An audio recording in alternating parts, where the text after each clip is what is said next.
right, yesterday I tried a challenge that I basically failed the challenge but solved the Wordle, and I'm gonna try that same challenge again today. I feel like yesterday I was a little bit handicapped by the fact that the answer started with a V, and I guess there are a few words that end in V, but I certainly wouldn't know any of them. I would be very surprised if anybody actually knew any of those words without looking up the list, but I'm gonna try it again today. So what we're doing is, if you didn't see yesterday's, is basically every word has to start with the same letter that the previous word ended with. And yesterday I started with heart because I thought T would be a good letter to start the next word with.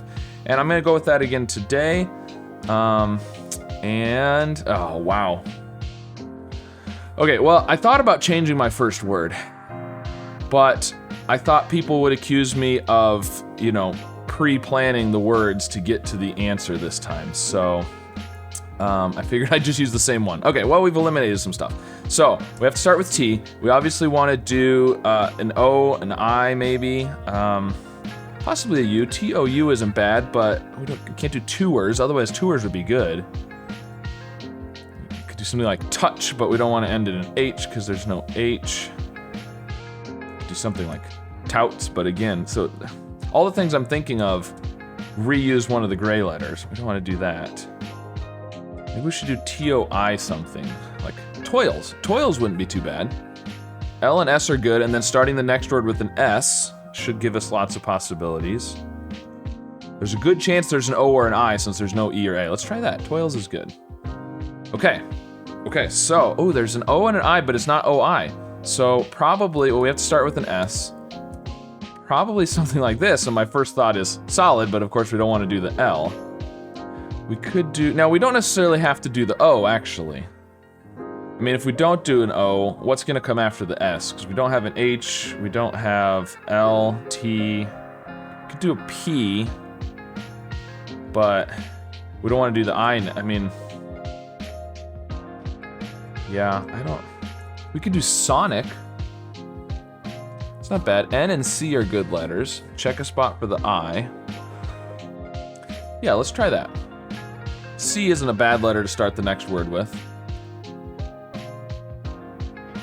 Ooh, oh, wow. Okay, so, oh, but it's not, what is it? It's not tonic.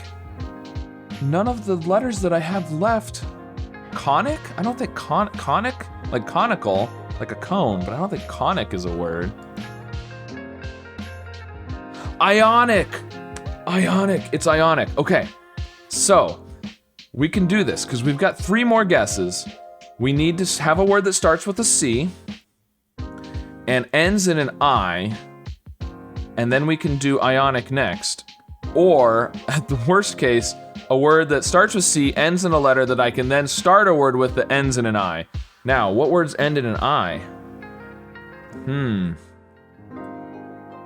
Ooh, we can do chili. Chili. All right, so we'll do chili. Okay, and then ionic. Hey, we did it, all right. Very nice. So it's kind of funny because I don't think I would have guessed something onic in the 3rd position if I wasn't trying to start with an S. Because, you know, I had to start with the S because the previous word ended in an S.